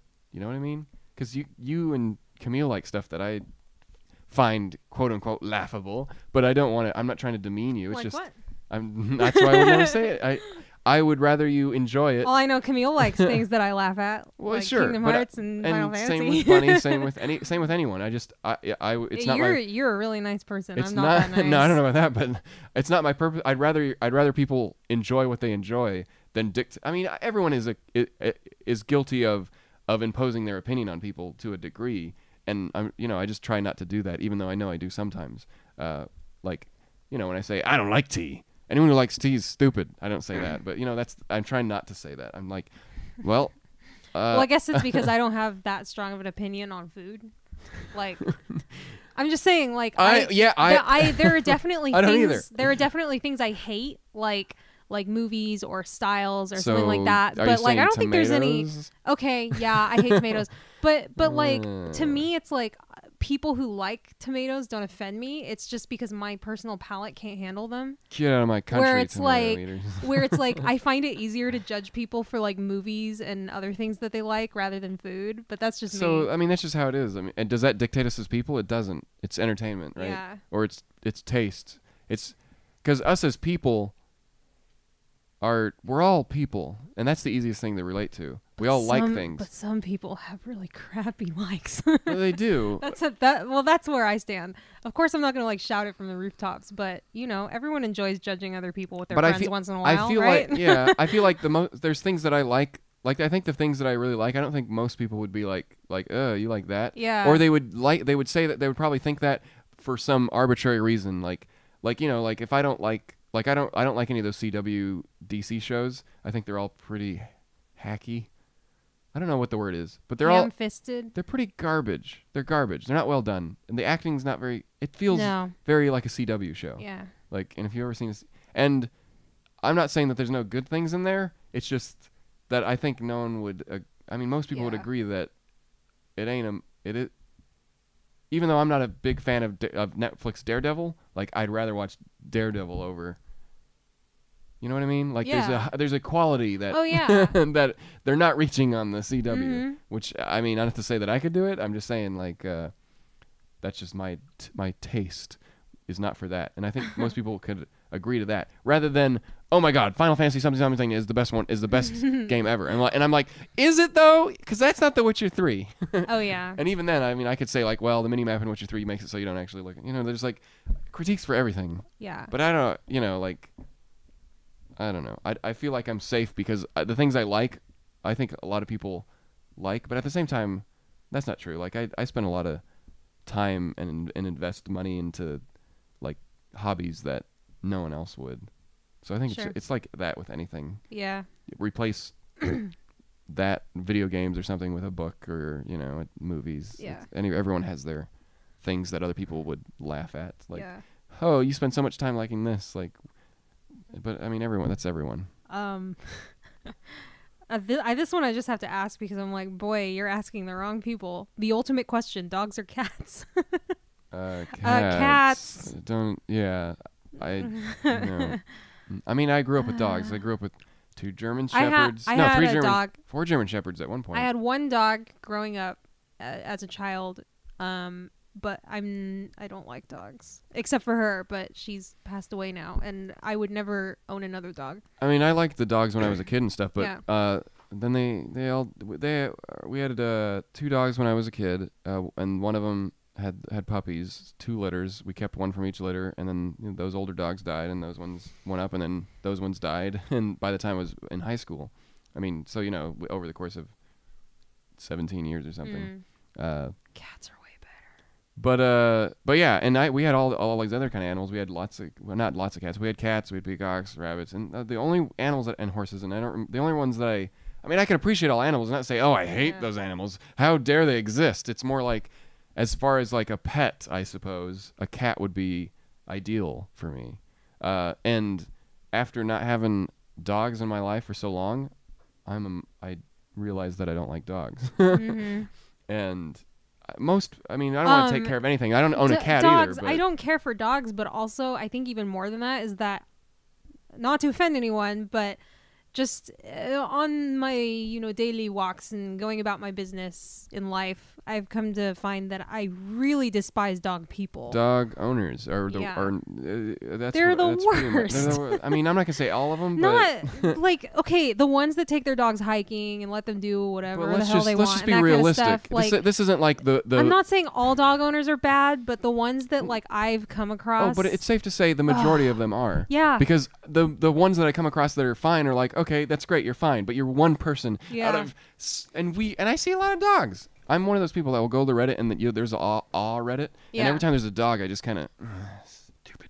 But you know what it is? It's not a judgment on the animal. The animal has nothing to do with it. I mean, it does a little bit. It's that people personify them so much. Yeah. And I don't like when people do that because holy hell, and that's not you're right. And I mean, I get that. Like people, we've talked about this on the podcast before. Yeah, I know. We're gonna like alienate a lot of people. I'm pretty sure the last time it was just you and me, we bitched about dogs too. Well, it's the. I don't know if I don't have a problem with it. I get it. Like you connect. You obviously I've loved the animals that were in my life and stuff, and I get that. It's just they're not people, and I don't. And people, I really feel that people have a hard time not personifying things, and maybe that's just because I don't have a pet right now. But even when I did, like it's different. Well, and it's like they always have that mentality of like, well, my dog wouldn't do that. Like, put your damn dog on a leash, like that kind of thing. It's well, like they don't understand rules. Everyone that's thinks what we talked about the podcast. We talked about the leash laws. Yeah, I just feel like dog owners are a lot more like just. They're not like cat owners because people don't take their cats for walks. They don't act entitled like their dog is the special snowflake who's different from every other dog. And they laugh when the dog's barking and like trying to eat you or something. Yeah. Or even when it's like a small dog and like, oh, so funny. I'm like, I see this every day. I get out of my house. I don't think it's funny when your 3 boxers come up to me like on the trails without leashes. We talked about that last podcast too. Anyway, I'm still really mad about that. But yeah, it's never going to go away. I mean, people love their damn dogs. And yeah, it's just a weird, it's ingrained in our culture. Not every society, but at least ours. I wish using the term doggo was like illegal, that you could get any of it. The good boy thing, I see it on Reddit all the time. Doggo, pupper. I hate it like all. I would like if I could police any language, it'd be you're gonna be arrested for using doggo. But you know what also it's maybe it's a little bit of a it's the baby speak. It's like baby speak. Well, I that hate too. it. But it's more that this dog is better than any human you'll ever know because dogs are so pure, we don't deserve them. I'm like, shut up. Like it's a dog, it's an animal. That's not to take away from what it is, but it's like I'm not saying that they are worth less than us. Yeah. It's that a human you can actually talk to and communicate, and most people can't do that with other humans, and no one does it well. I don't do it well, but but I'd much prefer that than a dog that is literally your slave, because it's just the species. It's like that's just how it works, and that's less on your part and more on the dog. A dog will take a beating. A dog will. That you don't have to be a good owner. It will be, and that's what I don't like about it. It just feels so selfish, and I know that's stupid, but at the same time, I feel the same way about people having kids. So well, I don't know who I'm supposed to connect to in life. Well, I don't want kids. Well, I was a kid. I don't like kids. And I felt, why am I here? That's what I felt like as a kid. I remember as a kid hating other kids. So I think me having a family was never in the cards. No. I don't. I feel the same way. It's just, it's not even like a distant dream. It's like... It's more like a nightmare, I guess. Well, I was a young girl. I had friends growing up who did the very cliched but true. I had friends who planned their weddings from the time they were 13, and I never once gave a thought to my potential future wedding. Not once. And I remember even as a kid and talking to other friends about what would you do? What's your ideal? I remember just being like, what? It's like they're speaking an alien language to me. I mean, I get it. I mean, I get why that's a goal for people. Love but and for stuff me, is a good thing to have in life, and if that's what you want your life to be about. Marriage and love are two very different things. You're right. Though. Yeah. They go hand in hand for a lot of people, but you can have one without the other. I mean, and the majority of people that I know who got married, it's not. I don't know. It's not. It's less close to love than I think they realize, because the marriage is more important than actually knowing the other person. Honestly, I would get married for financial benefits before I did it for love. Yeah. And I don't know. Most people get married young, and even then, I don't know. I've seen people are going to do what they're going to do, but it's easy to judge anyone. it's just it leaves a bad taste in my mouth. Yeah. That's not like when I see people that are married, like I'm like I judge them. It's more No. like it's more like kids, yes. Marriage, no. I don't judge people well, for I don't marriage. know. As someone who's worked with children and stuff, I'm fine with that because they're not my children, you know? Yeah. Like, I mean, if I'm because we did children's camps and stuff, and like kids don't bother me like that, you know, like I'm not opposed to like marriage. I don't want to get married, but I'm not saying that like if I see a married couple, I'll be like, oh, why? But I'll think that if I see a couple with kids. But it's everyone has a different idea of it, and I think in my idea of it and fitting in with the society, I think it's stupid. Like, you know, the baser stuff of I think people that are connecting with it is different than what they're getting into. But I think a lot of people get into marriages too quickly. Like they've never lived with the other person before. Yeah. And I know there's a lot of like religious things that maybe hinder that. You know, you can't go and live with someone and before you get married. Like I think that's a thing for some people, but also like you can't just it's not going to be great when you finally move in with someone and you're married. You have no idea who that person is. You have to make it work at that point. Like even if you're head over heels in love, you won't understand a person completely unless you could spend 10 years a lot of time with them and never have lived with them and then go get married and then live with them and realize there's a lot. We're not compatible here. Yeah. And it seems maybe it's whatever. I don't know who we're not talking to anyone. If you're happily married then great. I think the cats or dogs is always going to get us down this path. But as far as kids, though, like, you know, I don't have a problem with, like, we entertained kids and Steam Powered Giraffe. I have no problem with people, like, kids and stuff. Like, I was a kid. When I see a kid, I'm like, I know what I would...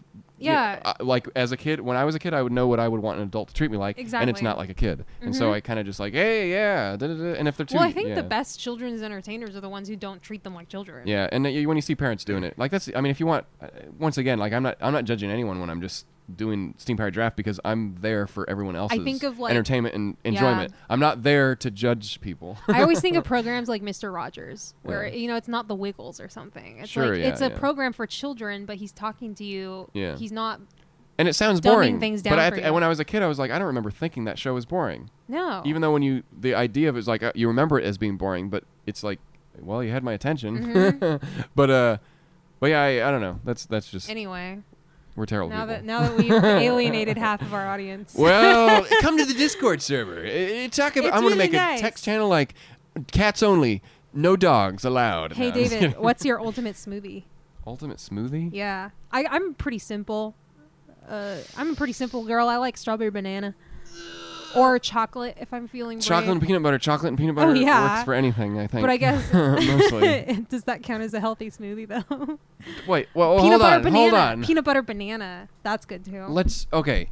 Any fruit is just sugar, so let's not pretend that fruit's the amazing healthy substance that it is. No, if we're talking a kale smoothie. Okay, yeah, but you know, if you can eat a bunch of fruit, it's gonna that's way too much sugar. Yeah, you're ingesting a bunch of fruit. A smoothie has probably a lot of extra. It's a lot of sugar. It's just not whatever. You know, there's different types of sugar. It's not the bad. It doesn't have much of the bad stuff. But yeah, if it's gonna be syrupy stuff, then of course it's gonna be bad. But as far as chocolate goes, yeah, because chocolate is and peanut butter is protein, so you can't feel bad about that. No. So I don't think it's any worse, other than maybe the chocolate is. If Jamba Juice is listening to this, please bring back your chocolate peanut butter oat smoothies. Why did you ever take away the oats? I think they still make chocolate peanut butter smoothies, but they stopped carrying oats. Or they do, because they make oatmeal. But I asked for a chocolate peanut butter oat smoothie, and they said they couldn't add oats to it. And I was like, what? Bull. What is it? It's probably because it's in a prepackaged thing. It was a prepackaged, like one of their whole nutrition smoothies that they had for a while. It was like my favorite thing. But they probably with the oatmeal, they probably don't have a separate thing. They'd have to open up one of the, and then it would mess their inventory up. I eventually asked them why they couldn't add it, and it's because it's prepackaged, all that kind of stuff. But I miss it so much. You can bring your own oats. Yeah. Mix this in. A bag of oats. Can you put this in my smoothie? Or you can just go and blend stuff yourself. Yeah. No. I need a blender because I make a lot of smoothies. All right, let's take one more question and then we'll call it a day. You're putting a lot of pressure on me. Join the Discord server. You can find the links on www.steampoweredgiraffe.com. Click that Discord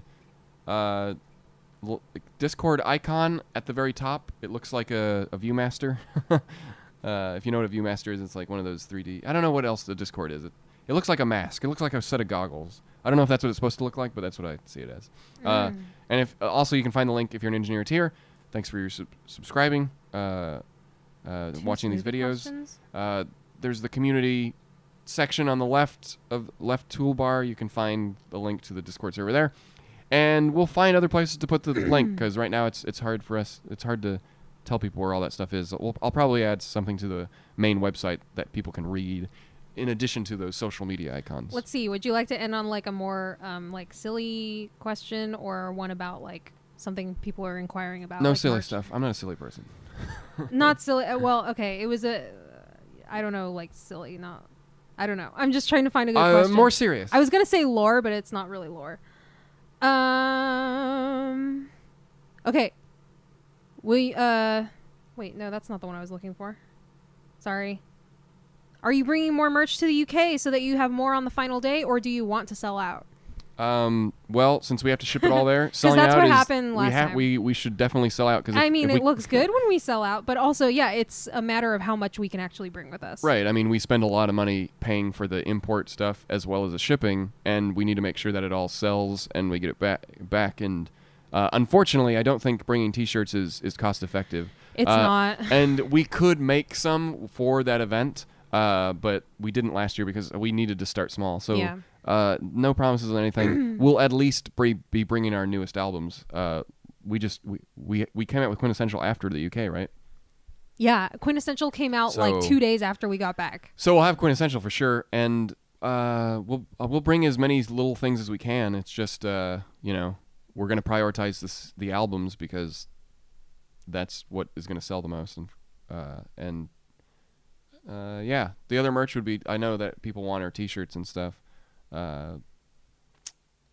But we'll see what happens. Yeah. I don't think we can import them. I'm trying to think of what did we bring last year. It's anything that's very easy to package. Yeah, because T-shirts, we brought prints. We could bring like 4 or 5 T-shirts in the boxes we send with the a few like at 50 or 100 albums. Yeah. And we would. And then we would still pay more, and it just wouldn't be it wouldn't make any sense. Yeah. When we ship them out to people, that of course people are paying a premium anyways to import, not just from us, but also in your duties, the customs duties and stuff, because that's just what happens when you buy something from the America, like especially a T-shirt, because the materials, cotton and stuff. Fortunately, it's expensive. They're if you're buying really expensive. We have the option to buy a T-shirt, and we'll ship it from America to you, but it's like you're paying it for it. You're going to be paying a premium because, and unfortunately, it's not just from us. It's also when you go and pick up the package. So you got to be a really diehard fan to want to pay that much for a T-shirt. Yeah. And obviously, we're too small. We don't have enough. Yeah, we don't have enough sales to justify having some type of warehouse or someone to sell our T-shirts over in a different place. So. It is what it is at this point. Oh well. Yeah. I mean, at least it's giving me work. Well, yeah. I mean, if we ever start seeing like an influx of sales in the UK, maybe we'll set up something separate from us, because I mean, it's not like we're making too much money off of T-shirts when people buy it from the UK. So if we had a separate company but right now it's just doesn't make any sense financially. Like no one would do that for us. Yeah.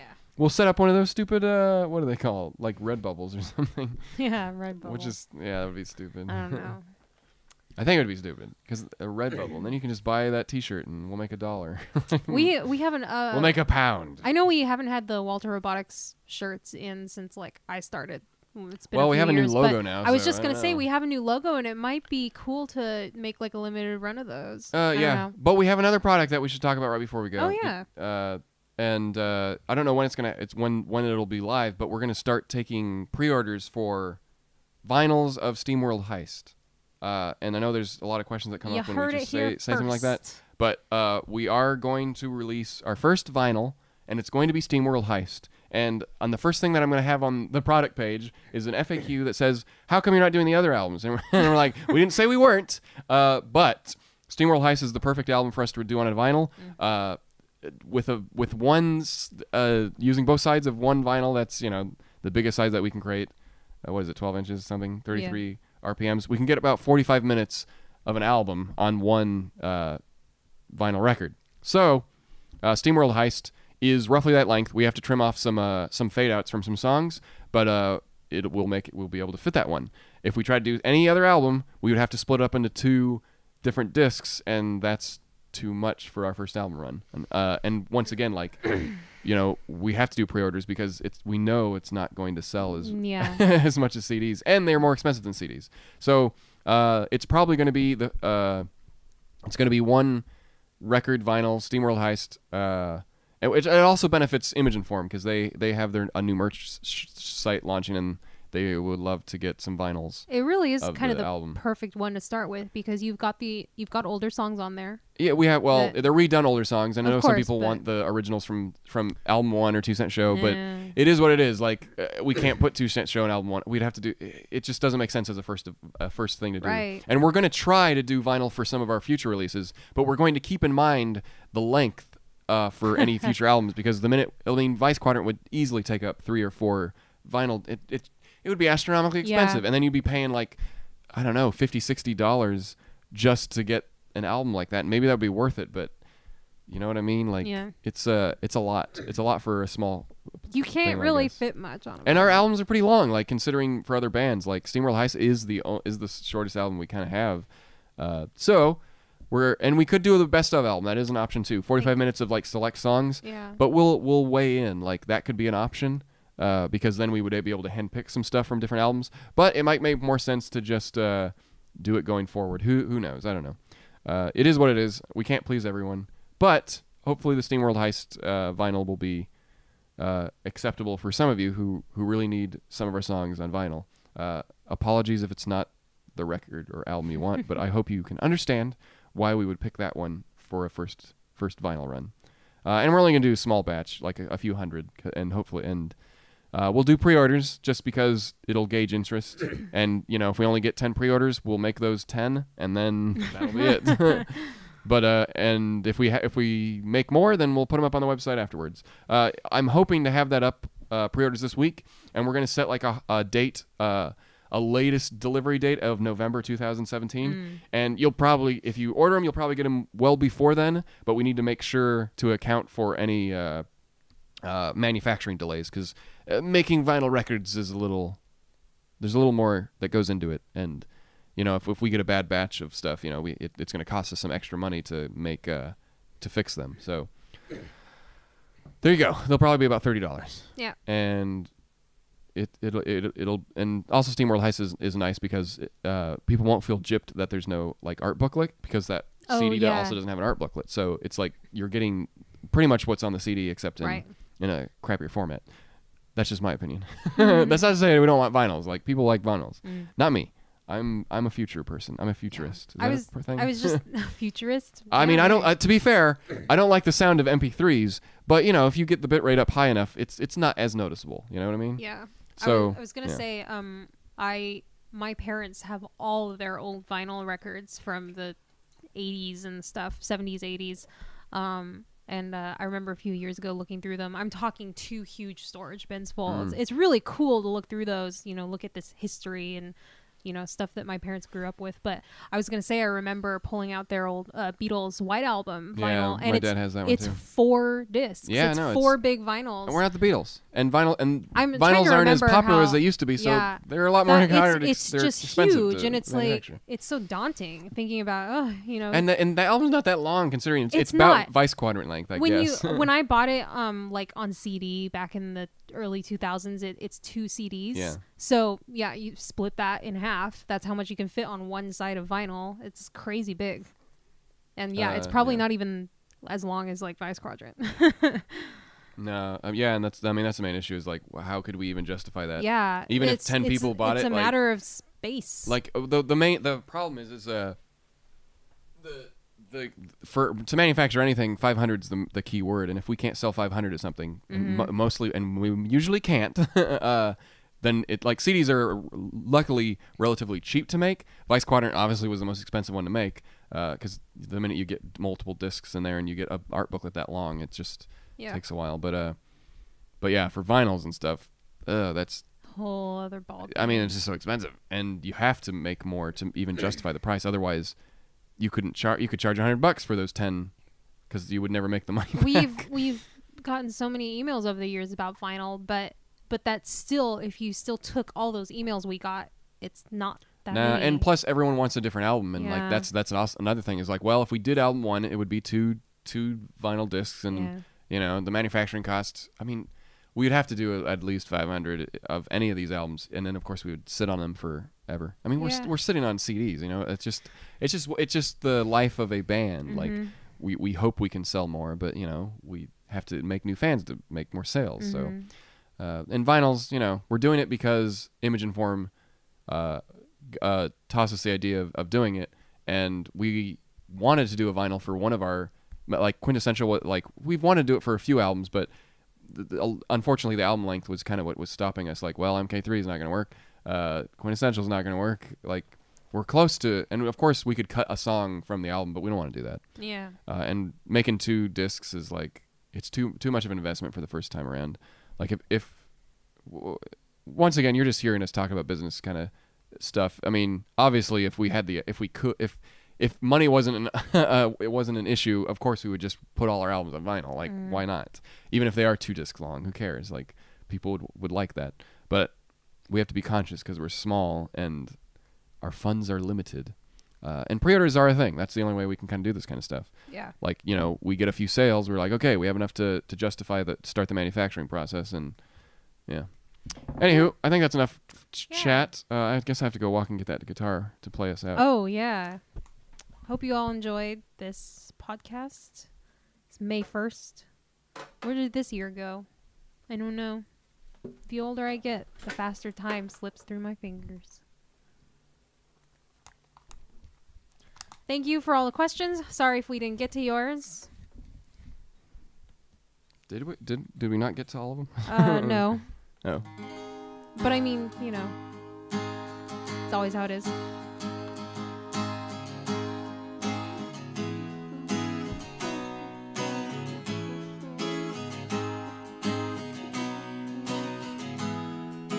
Where'd that? Oh, looks like this. I was like, we should hear this guitar. Let me just put this microphone here. This is a great way to end. Okay, which one is this one? Will they ship safely to the UK? I am assuming you're asking about the vinyls, but yeah, we have a lot of like logistics to work through, and you know, figuring out. They should they should be safe. I mean, there's always the potential that they could break, but that just like CDs too. I mean, sometimes it happens with anything. But no, I mean, there's specific mailers for it. Yeah. The only thing I would worry about the UK is if you're talking about from our website, there's no way we could ship them for a convention. Because I mean, how many could we take? We'd take 5, and then they would all sell out. We would not be taking vinyl to conventions. It's just too. It is, yeah. Too hard to. Unfortunately, we had to put it on the few people in the UK who would want to pay the. I mean, it's going to be expensive to us to ship it, but I imagine customs probably is going to charge an arm and a leg to import a vinyl. I imagine. Yeah, keep that in mind, everyone. I mean, there's a reason why most people don't ship internationally. Mm-hmm. We do it, but obviously... James Turtle asks, what about 8-tracks? Well, I know cassettes were as a thing, too, and I'm like, really? I mean... Well, I don't know I can see vinyls, who listens to cassettes. I mean, it would be funny, but I don't think, Yeah. There's no way we... Once again, if money wasn't an issue, of course, we'd do anything that would be a novelty or cool to own. It's less about like, oh, how much money we'll make on all this, and of course, I mean, we sell stuff that we don't make any money off of, like wristbands and stuff. Like what are we making? It's for you guys. We can't charge an arm and a leg for the wristbands to make them worth our while because no one would buy them. We break even on them basically, and that's fine with us because we're not selling like 1 million. Yeah, no, it's nice to have all the little accessories. I'm like making something up. Yeah.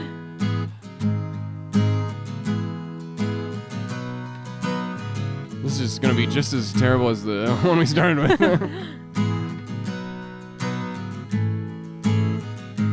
Welcome to the Bennettarium and song. Oh, I changed the chords up. I don't know why I did that. I really wanted to go like this. Okay, I'm just going to stop. I'm not going to try to...